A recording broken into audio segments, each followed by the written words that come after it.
ജീവിതത്തിലെ പ്രതിസന്ധികളിൽ വഴി തെളിയിച്ച വ്യക്തിയെ തേടി പി.കെ. കുഞ്ഞാലിക്കുട്ടി. വർഷങ്ങൾക്ക് ശേഷം ആ വഴികാട്ടിയെ കുഞ്ഞാലിക്കുട്ടി വീണ്ടും കണ്ടുമുട്ടി. ജാനകി ടീച്ചറെക്കുറിച്ച് എപ്പോഴും വാചാലനാകാറുണ്ട് പി.കെ. കുഞ്ഞാലിക്കുട്ടി. ഇന്ന് രാഷ്ട്രീയ കേരളത്തിൽ നിർണായക തീരുമാനങ്ങളെടുക്കുന്ന കുഞ്ഞാലിക്കുട്ടിയുടെ വഴിത്തിരിവിന് പ്രചോദനമായത് ജാനകി ടീച്ചറാണ്. ടീച്ചറുടെ 84ാം പിറന്നാൾ ദിനത്തിൽ തിരക്കുകളെല്ലാം മാറ്റിവെച്ചാണ് കുഞ്ഞാലിക്കുട്ടി എത്തിയത്. എന്നെ സംബന്ധിച്ചിടത്തോളം വലിയൊരു ഹിസ്റ്ററിയാണ് എന്നെ ഞാനാക്കി തീർത്ത ടീച്ചർക്ക് എല്ലാവിധ ആദരവും ആശംസകളും.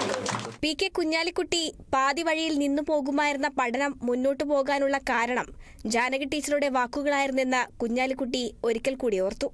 വേങ്ങര ഹൈസ്കൂളിലെ ആ 9ാം ക്ലാസ്സുകാരനായി 1000 പൂർണ്ണ ചന്ദ്രന്മാരെ കണ്ട ടീച്ചർക്ക് 1000 ജന്മാശംസകൾ നേരിടുകയാണ്. ഈ ശതാഭിഷേകത്തിൽ സംബന്ധിക്കാൻ കഴിഞ്ഞത് വ്യക്തിപരമായിട്ട് എനിക്കും വളരെ വളരെ നിർവൃത്തിയുള്ള ഒരു കാര്യമാണ്. കാരണം ഞാൻ വേങ്ങര ഹൈസ്കൂളിൽ 9ാം ക്ലാസ്സിൽ പഠിക്കുന്ന സമയത്തുണ്ടായ ഒരു അനുഭവം ഞാൻ എൻ്റെ പല ഇൻ്റർവ്യൂകളിലും പറഞ്ഞിട്ടുണ്ട്. അന്ന് ഈ നാട്ടിൽ പഠിക്കുന്ന കുട്ടികൾ ഡ്രോപ്പ് ഔട്ടായി പോകുന്ന കാര്യം സർവ്വസാധാരണമായി.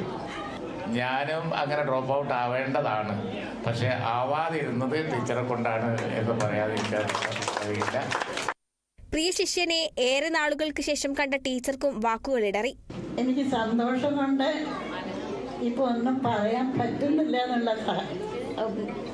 സാഹചര്യം. എൻ്റെ എംപ്ലോയ്മെൻറ്റ് ജീവിതകാലത്ത് വേങ്ങര 8ാം കല്ലുങ്കൽ എന്ന് പറയുന്നു. അന്ന് ഒരു പാറപ്പുറത്ത് ഒരു ഏഷ്യൻപിട് ബിൽഡിംഗ്, അത്രയേ ഉള്ളൂ. അന്നത്തെ കുട്ടിയാണ്. അപ്പോൾ സമയമില്ലാത്തൊരു സമയം അഡ്ജസ്റ്റ് ചെയ്ത് വന്നിട്ടുണ്ട്. അപ്പം അതിലെനിക്ക് വളരെയധികം സന്തോഷമുണ്ട്. ജാനകി ടീച്ചർ എന്നും കുഞ്ഞാലിക്കുട്ടിയുടെ പ്രിയപ്പെട്ട അധ്യാപികയാണ്. Kerala vision news, Malappuram.